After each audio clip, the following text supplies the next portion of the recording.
ನಿಮ್ಗೆ ಓದೋದ್ರ ಬಗ್ಗೆ ಗೊತ್ತಿದೆ, ಹೇಗೆ ಓದಬೇಕು ಅಂತ ಗೊತ್ತಿದೆ. ದಯವಿಟ್ಟು ಚೆನ್ನಾಗಿ ಪ್ಲ್ಯಾನ್ ಮಾಡ್ಕೊಳ್ಳಿ ಓದೋದನ್ನು. ನಾವೊಂದು ಹೇಳ್ಕೊಡ್ತೀನಿ, ಆ ರೀತಿ ಪ್ಲ್ಯಾನ್ ಮಾಡಿ. ಖಂಡಿತವಾಗಿಯೂ ಏನೂ ಕಷ್ಟ ಆಗಲ್ಲ. ಒಂದು ಟೈಮ್ ಟೇಬಲ್ ಮಾಡ್ಕೋತೀರಾ ಓದೋದಕ್ಕೆ? ಮಾಡಿರ್ತೀರಿ ಸಾಮಾನ್ಯವಾಗಿ, ನನಗೆ ಗೊತ್ತು. ಹುಡುಗರೆಲ್ಲ ತುಂಬ ಚೆಂದ ಟೈಮ್ ಟೇಬಲ್ ಮಾಡೋದಕ್ಕೆ ಭಾರಿ ಉತ್ಸಾಹ ಇರುತ್ತೆ. ಅದೆಲ್ಲ ಬಣ್ಣ ಗಿಣ್ಣ ಕೊಟ್ಟು ಎಲ್ಲ ಸಬ್ಜೆಕ್ಟ್ಸ್ ಎಲ್ಲ ಹಾಕಿ ಗೋಡೆಗೆ ಅಂಟಿಸ್ಬಿಡೋದು, ಅಲ್ಲಿವರೆಗೂ ಉತ್ಸಾಹ. ಆಮೇಲೆ ಟೈಮ್ ಟೇಬಲ್ ತಾನೇ ಓದ್ಕೋತಾ ಇರುತ್ತೆ. ಹಾಗಾದರೆ ಪ್ರಯೋಜನ ಇಲ್ಲ. ಟೈಮ್ ಟೇಬಲ್ ಮಾಡ್ಕೊಳ್ಳಿ, ಟೈಮ್ ಟೇಬಲ್ ಪಾಲಿಸ್ಬೇಕು. ಕೆಲವ್ರು ಏನು ಮಾಡ್ತಾರೆ ಗೊತ್ತಾ, ಬೆಳಗ್ಗೆ ಏಳಬೇಕು ಅಂತ ಹುಚ್ಚು. ಬೆಳಗ್ಗೆ 4:15 ಎದ್ದು ಬಿಡೋಣ ಅಂತ ಎದ್ದುಬಿಟ್ಟು ಕೂಡೋದು. ಎಲ್ಲಿ ಕೂಡೋದು? ಹಾಸಿಗೆ ಮೇಲೆ ಕೂತ್ಕೊಳ್ಳೋದು, ಓದೋಕ್ಕೆ ಶುರು ಮಾಡೋದು. ಬೆನ್ನು ಇಲ್ವಾ? ತಲೆದಿಂಬನ್ನು ಗೋಡೆಗೆ ಆಣಿಸ್ಕೊಂಡು ಸ್ವಲ್ಪ ಆಣಿಸ್ಕೊಂಡು ಕೂತ್ಕೊಂಡ್ರೆ ಸ್ವಲ್ಪ ಆರಾಮಾಗಿರ್ತದೆ ಅಂತ. ಆಮೇಲೆ ಕಾಲು ಜೋಮ್ ಹಿಡಿತದಲ್ಲ, ಕಾಲು ಚಾಚ್ಕೋಬೇಕು. ಸ್ವಲ್ಪ ಚಳಿ ದಿವಸ ಆ ಚಾದರನ್ನು ಸ್ವಲ್ಪ ಕಾಲ ಮೇಲೆ ಎಳ್ಕೋಬೇಕು, ಚಳಿ ಇರುತ್ತಲ್ಲ. ಆಮೇಲೆ ನಿಂತ್ಕೊಂಡು ಕೂತ್ಕೊಂಡಾಗ ಹಾಗೆ ಸ್ವಲ್ಪ ಜರ್ದು ಕೆಳಗಡೆ ಹೋಗಿ ಮಲ್ಕೊಂಡು ಓದೋದು. ಆಮೇಲೆ ಪುಸ್ತಕ ತಾನೇ ಓದ್ತಾ ಇರುತ್ತೆ, ನೀವೇನು ಓದೋದಿಲ್ಲ ಅದನ್ನು. ಇದಲ್ಲ ಇದು. ಮನೇಲಿ ಒಂದು ಜಾಗ ಗೊತ್ತು ಮಾಡ್ಕೊಳ್ಳಿ. ಟೇಬಲ್ಲು ಚೇರು ಬೇಕು ಅಂತಿಲ್ಲ, ಯಾವುದೋ ಒಂದು ಮೂಲೆಯಲ್ಲಿ ಶಾಂತವಾಗಿರೋ ಜಾಗವನ್ನು ಇಟ್ಕೊಳ್ಳಿ. ಓದ್ಬೇಕಾದ್ರೆ ಹೇಗೆ ಓದಬೇಕು ಅಂತ ಮನಸ್ಸಲ್ಲಿ ಇಟ್ಕೊಳ್ಳಿ, ಮರಿಬೇಡಿ ಇದನ್ನು. ಟೈಮ್ ಟೇಬಲ್ ಯಾವತ್ತು ಕೆಲವು ಹೇಳ್ತಾರೆ, ನಿನ್ನೆ ರಾತ್ರಿ 3 ಗಂಟೆವರೆಗೆ ಓದ್ಬಿಟ್ಟೆ. ಏನೂ ಪ್ರೈಸ್ ಕೊಡಲ್ಲ ಅದಕ್ಕೆ, ಕರೆಂಟ್ ವೇಸ್ಟ್ ಆಯ್ತು ಅಷ್ಟೇ. 3 ಗಂಟೆ ಓದ್ದೆ, 4 ಗಂಟೆ ಓದ್ದೆ, ಆರೋಗ್ಯ ಕೆಡಿಸ್ಕೋಬೇಡಿ.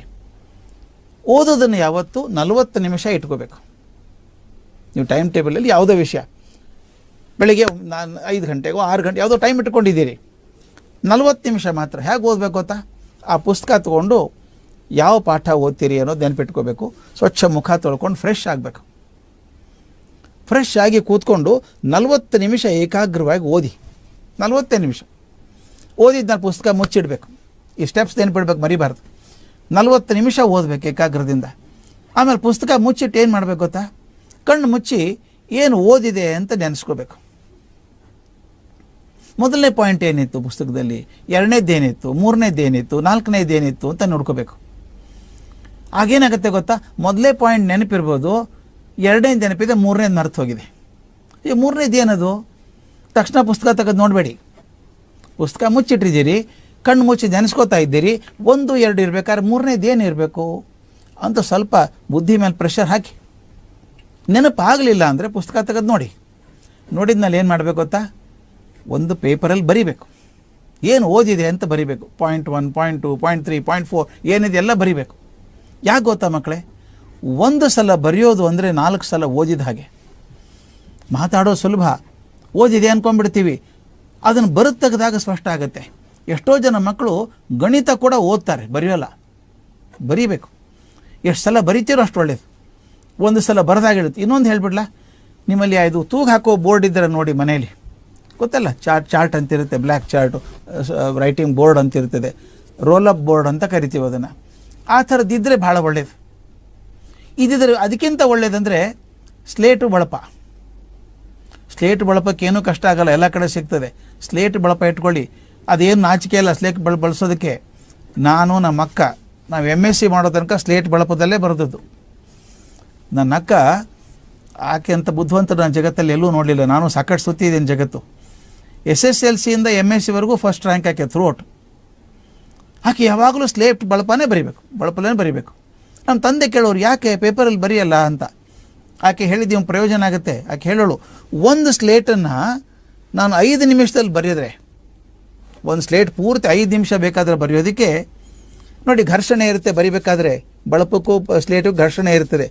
5 ನಿಮಿಷದಲ್ಲಿ 1 ಸ್ಲೇಟ್ ಬರೆದ್ರೆ ಪೇಪರಲ್ಲಿ ಬರೆಯೋಕ್ಕೆ ಹೋದಾಗ 3 ನಿಮಿಷದಲ್ಲಿ ಮುಗಿದು ಹೋಗುತ್ತೆ. ವೇಗ ಜಾಸ್ತಿ ಆಗುತ್ತೆ, ಅಕ್ಷರ ದುಂಡಗಾಗತ್ತೆ, ಮತ್ತು ಬರೆದಷ್ಟು ವಿಚಾರ ಸ್ಪಷ್ಟ ಆಗುತ್ತೆ. ಆದ್ದರಿಂದ ದಯವಿಟ್ಟು ನಿಮ್ಮಲ್ಲಿ ರೋಲಪ್ ಬ್ಲ್ಯಾಕ್ ಬೋರ್ಡ್ ಇದ್ದರೆ ಎದ್ದು ನಿಂತ್ಕೊಂಡು ಶಾಲೆಯಲ್ಲಿ ಮಾಸ್ಟರ್ ಹೆಂಗೆ ಪಾಠ ಮಾಡ್ತಾರಲ್ಲ ಹಾಗೆ ಬರಿಬೇಕು ಕೂತ್ಕೊಂಡು. ನಿಂತ್ಕೊಂಡ ರಕ್ತ ಚಲನೂ ಚೆನ್ನಾಗಿರ್ತದೆ. ಆ ಸ್ಲೇಟಲ್ಲಿ ಬರೀರಿ, ಸ್ವಲ್ಪ ಬರೀರಿ. 1 ಸಲ ಬರೆದ ಮೇಲೆ ಇನ್ನೂ ನೆನಪಾಗಲಿಲ್ಲ ಅಂತ ಇಟ್ಕೊಳ್ಳಿ. ಅವಾಗೇನು ಮಾಡಬೇಕು?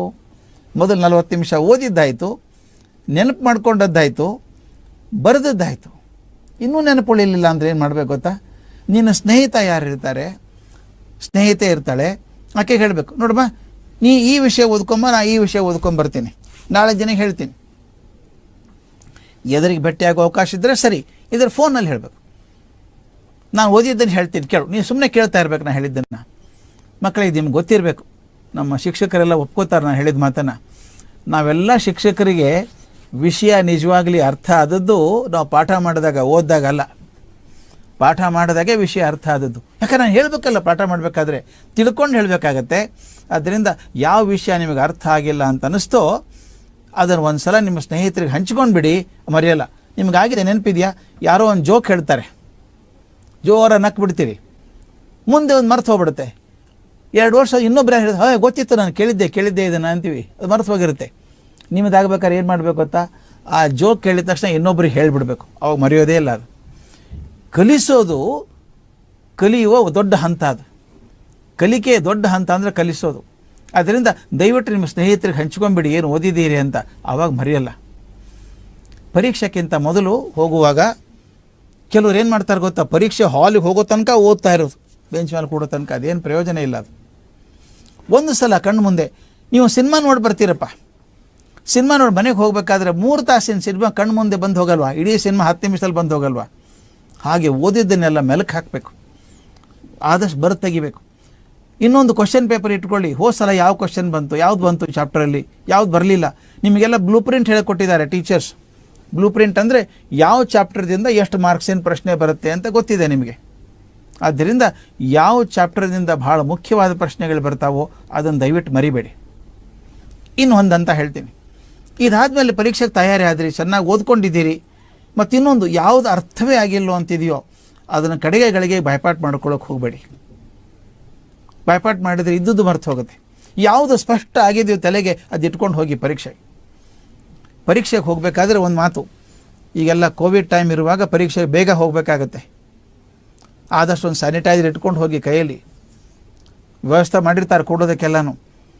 ಯಾರ ಹತ್ರ ಹರಟೆ ಹೊಡೆದು ಹೆಗಲ ಮೇಲೆ ಕೈ ಹಾಕಿ ಹರಟೆ ಹೊಡ್ಕೊಂಡು ಹೋಗಬೇಡಿ. ಪರೀಕ್ಷೆಗೆ ಒಂದು ಸ್ವಲ್ಪ ಬೇಗ ಹೋಗಿ. ಕೆಲವ್ರು ಏನು ಮಾಡ್ತಾರೆ, ಹೀರೋಗಳು ಲಾಸ್ಟ್ ಬಂದಿಟ್ಟು ಹೋಗೋದು, ಅಯ್ಯೋ ಲೇಟ್ ಆಯಿತು ಅದೇ ಡಬಡ ಅನ್ಕೊಳ್ಳೋದು. ಆ ಪ್ರೆಷರಲ್ಲಿ ಮರ್ತು ಹೋಗ್ಬಿಡುತ್ತೆ. ಪರೀಕ್ಷೆಗೆ ಹೋದ್ರಿ, ಹಾಲ್ ಟಿಕೆಟ್ ಎಲ್ಲ ಕರೆಕ್ಟ್ ತೊಗೊಂಡಿದ್ದೀರಾ ನೋಡ್ಕೊಳ್ಳಿ. ಮೊದಲು ಹಾಲ್ ಟಿಕೆಟು, ಪೆನ್ನು, ಪೆನ್ಸಿಲು, ಕಂಪಾಸ್ ಏನು ಬೇಕು ಎಲ್ಲ ರೆಡಿ ಮಾಡ್ಕೊಳ್ಳಿ. ಹಿಂದಿನ ದಿವಸ ಮಾಡ್ಕೊಳ್ಳಿ, ಅವತ್ತಿನ ದಿವಸ ಅವಸರ ಬೇಡ. ಒಳಗಡೆ ಹೋದಾಗ ನಿಮ್ಮ ಜಾಗದಲ್ಲಿ ಕೂತ್ಕೊಳ್ಳಿ. ಒಂದು ವಿಚಿತ್ರ ಪರಿಸ್ಥಿತಿ ಆಗುತ್ತೆ. ಈಗ 30 ಜನ ಇರ್ತಾರೆ ಒಂದು ಕೋಣೆಯಲ್ಲಿ, ಒಬ್ಬರೇ ಟೀಚರ್ ಬರ್ತಾರೆ, ಎಲ್ರಿಗೂ ಪ್ರಶ್ನೆ ಪತ್ರಿಕೆ ಕೊಡಬೇಕು. ಹೇಗೆ ಕೊಡ್ತಾರೆ? ಒಂದೇ ಸಲ 30 ಪೇಪರ್ ಹಿಂಗೆ ಎಸೋಕ್ಕಾಗತ್ತಾ? ಆಗಲ್ಲ. ಇಲ್ಲಿಂದ ಕೊಟ್ಕೊಂಬರ್ತಾರೆ, ಹೇಗೆ ಕೊಟ್ಕೊಂಬರ್ತಾರೆ. ಇಲ್ಲಿ ಕೂತವನ ಗತಿ ಏನು ಅಂತ ನೋಡ್ಬೇಕು, ಅವನ ಪರಿಸ್ಥಿತಿ ಹೆಂಗಿರ್ತದೆ ಅಂತ. ಅಲ್ಲಿ ಕೂತವನು ಏನು ಮಾಡ್ತಾನೆ, ಯಾರಿಗೆ ಪ್ರಶ್ನೆ ಪೇಪರ್ ಸಿಕ್ಕಿದೆಯಲ್ಲ ಅವ್ರ ಮುಖ ನೋಡ್ತಾನೆ ತಿರುಗಿ. ಅವ್ರು ನಕ್ಕರೆ ಪೇಪರ್ ಈಸಿ ಇದೆ, ಅವ್ರ ಮುಖ ಗಂಟು ಹಾಕೊಂಡ್ರೆ ಪೇಪರ್ ಕಷ್ಟ ಇದೆ. ಇಲ್ಲೆಲ್ಲ ಓಂ ನಮಃ ಶಿವಾಯ, ಓಂ ಶ್ರೀ ರಾಘವೇಂದ್ರಾಯ ನಮ, ಇದೆಲ್ಲ ಕೆಲಸ ಶುರುವಾಗುತ್ತೆ. ಅದರಿಂದ ನಿಮ್ಮ ಮಾರ್ಕ್ಸ್ ಬರೋಲ್ಲ, ನೆನೆಸ್ಕೊಳ್ಳಿ, ಪರವಾಗಿಲ್ಲ. ಆದರೆ ಮಾಡಬೇಕಾದದ್ದು ಏನು ಅಂತ ಹೇಳ್ಕೊಡ್ತೀನಿ, ಎಲ್ಲೂ ಹೇಳ್ಕೊಡಲ್ಲ ಇದು ನಿಮಗೆ. ಮನಸ್ಸಿಗೆ ಟೆನ್ಷನ್ ಆದಾಗ, ಆತಂಕ ಆದಾಗ ಇರೋ ವಿಷಯ ಮರ್ತು ಹೋಗುತ್ತೆ. ಎಷ್ಟೋ ಜನ ಮಕ್ಕಳು ಹೇಳೋದಕ್ಕೆ ಕೇಳಿದ್ದೆ ನಾನು, ಎಲ್ಲ ಚೆನ್ನಾಗಿ ಓದ್ಕೊಂಡು ಹೋಗಿದ್ದೆ ಸರ್, ನಾನು ತುಂಬ ಚೆನ್ನಾಗಿ ಓದಿದ್ದೆ ಸರ್, ಆದರೆ ಲಾಸ್ಟ್ ಮಿನಿಟು ಸರ್ ಪರೀಕ್ಷೆ ಹೊತ್ತಿಗೆ ಮರ್ತು ಹೋಗ್ಬಿಡ್ತು ಸರ್ ಎಲ್ಲನೂ.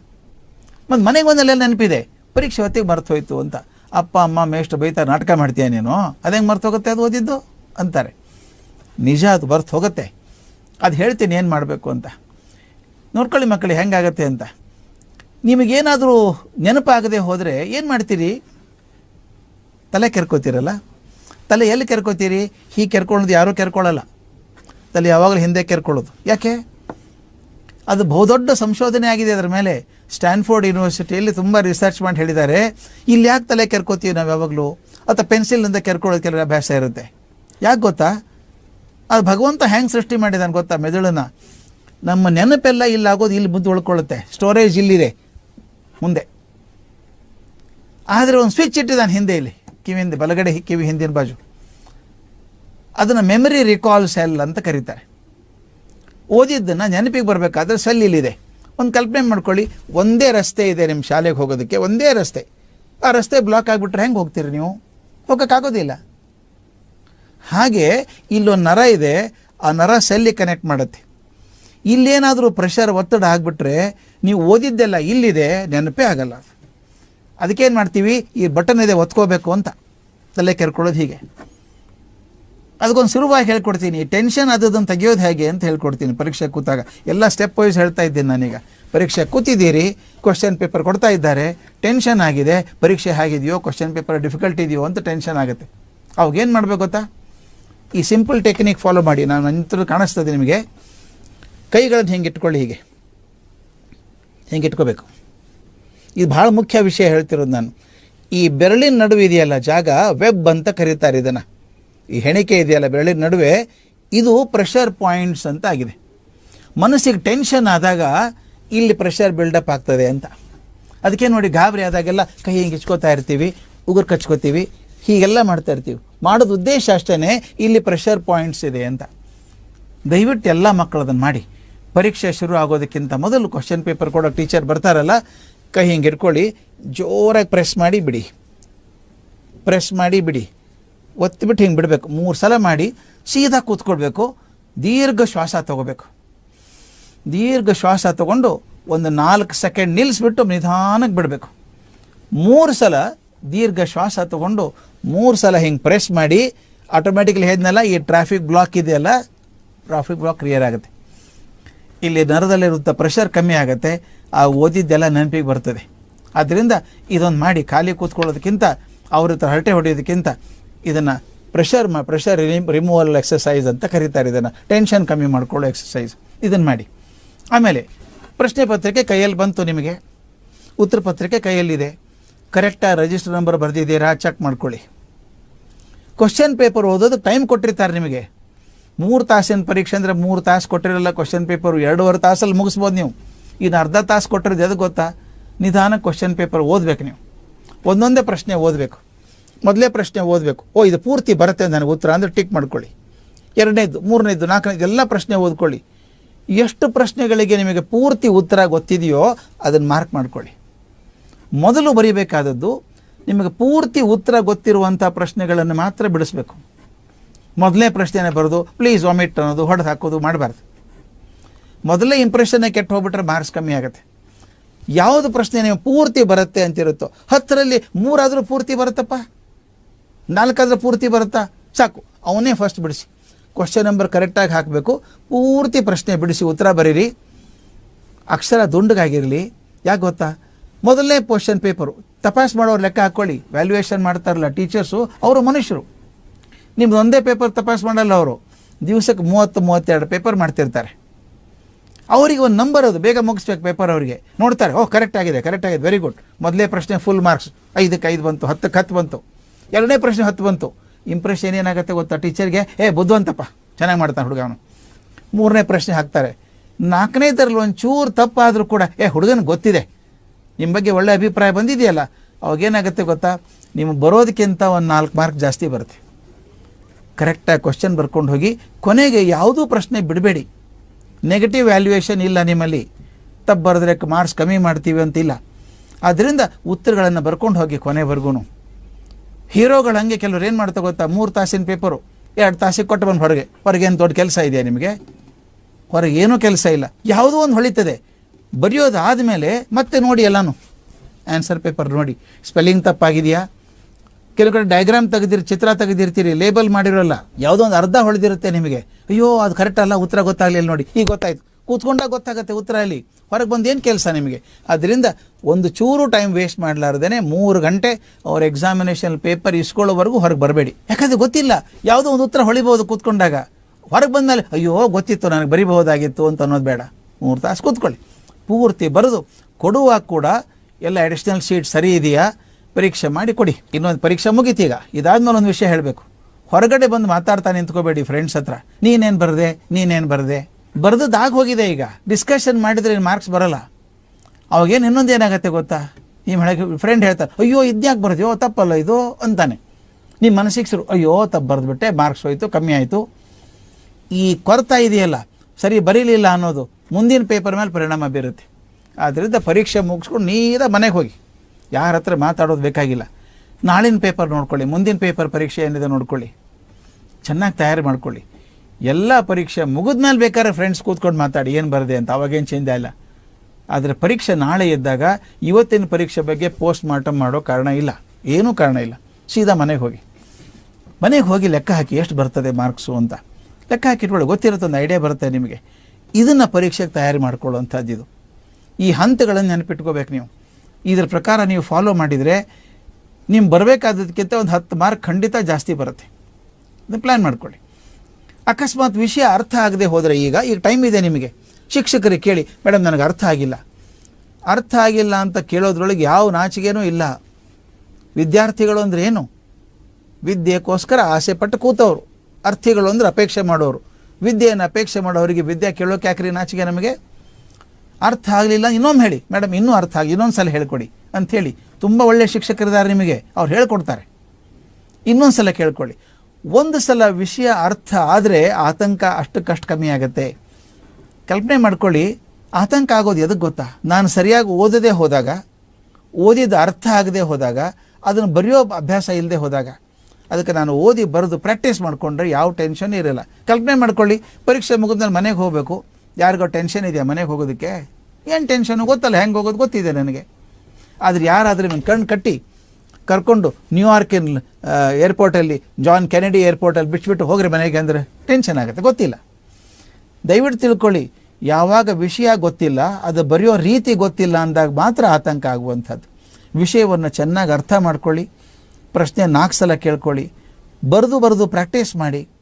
ಆಗ ನಿಮಗೆ ಯಾವ ಚಿಂತೆಯೂ ಇರಲಿಲ್ಲ. ಇದು ಪರೀಕ್ಷೆಗೋಸ್ಕರ ಹೇಳಿದಂಥ ಕೆಲಸ.